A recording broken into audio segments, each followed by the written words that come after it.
Shalom, hora samanginang. Kiranya kita tetap dalam kesehatan dan penyertaan Tuhan. Hari ini kita akan mendengarkan firman Tuhan yang menyapa kita untuk melaksanakan segala aktivitas kita. Oleh karenanya kita ambil sikap saat teduh sejenak.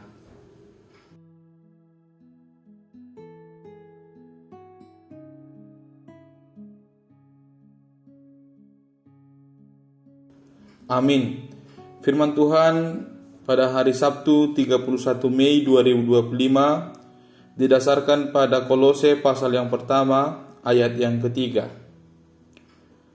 Kami selalu mengucap syukur kepada Allah, Bapa Tuhan kita Yesus Kristus, setiap kali kami berdoa untuk kamu. Bahasa Batak didok, madok moliate dohami, laho tumangyako kamu totong tu debata. Amani Tuhan Yesus Kristus. Demikian firman Tuhan. Ucapan syukur dalam doa. Bapak Ibu Saudara yang dikasihi Tuhan, Rasul Paulus dalam suratnya kepada jemaat Kolose memulai dengan sebuah teladan luar biasa.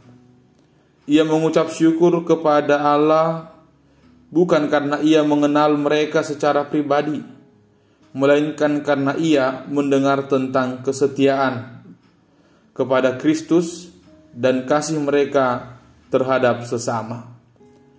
Ini adalah contoh indah bagaimana syukur tidak selalu harus berkaitan dengan pengalaman langsung, tetapi bisa timbul dari pengakuan atas kebaikan yang dikerjakan Allah melalui orang lain.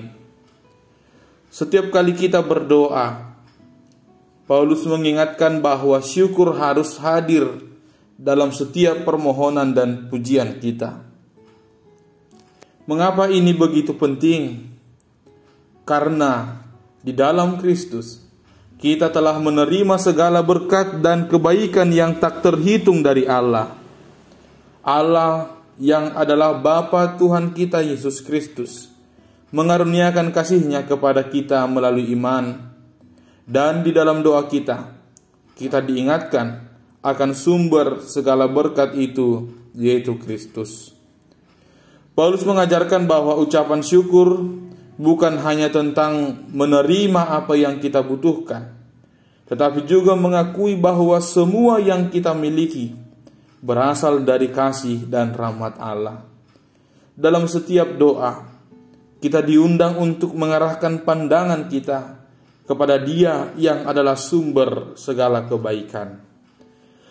Paulus secara khusus bersyukur untuk 3 hal utama yang menggerakkan kehidupan orang percaya: iman, kasih, dan pengharapan.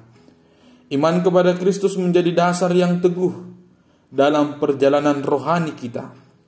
Kasih kepada sesama menjadi bukti nyata dari iman tersebut, dan pengharapan akan hidup kekal memberikan kita motivasi untuk terus berjalan di dalam kebenaran. Ketiga hal ini merupakan anugerah Allah yang mengalir dalam hidup setiap orang percaya, dan Paulus mengajarkan kita untuk selalu mengucap syukur atas karunia-karunia ini. Amin, kita berdoa. Syukur kepadamu ya Tuhan atas pemeliharaan dalam kehidupan kami. Engkau memberikan kami nafas kehidupan, kesehatan. Terlebih kami bisa tetap hidup dalam iman, kasih, dan pengharapan. Biarlah Roh-Mu yang kudus menguatkan kami untuk selalu bertumbuh, tidak hanya untuk kepentingan diri kami, tetapi kami melihat bagaimana rancangan Allah bagi hidup kami di dunia ini. Ya Allah Tuhan kami berdoa untuk setiap jemaat Tuhan, dimanapun mereka berada saat ini, baik dalam perjalanan, baik dalam rumah mereka. Kiranya Tuhan tetap sertai, Tuhan tetap lindungi, Tuhan tetap lawat mereka. Berikan hikmat, berikan kekuatan bagi mereka. Tuhan, kami berdoa kepada setiap hamba Tuhan yang akan melayani di ibadah besok hari. Tuhan kiranya menuntun hidup mereka untuk penuh hikmat, sehingga firman yang keluar dari mulut mereka berasal dari Tuhan, dan nama Tuhan semakin dimuliakan. Berkati gereja Tuhan dimanapun berada. Kiranya Roh Kudus Tuhan hadir di sana untuk setiap jemaat, untuk setiap yang hadir di tengah-tengah persekutuan dalam memuji dan memuliakan nama Tuhan, yang mengalami pergumulan di tengah-tengah kehidupan bergereja. Biarlah kiranya Tuhan yang menolong mereka untuk tetap setia, untuk tetap sabar, dan untuk tetap dalam pengharapan. Ampuni kami Tuhan dari pelanggaran dosa dan keberdosaan kami, agar kami layak menerima berkat-Mu.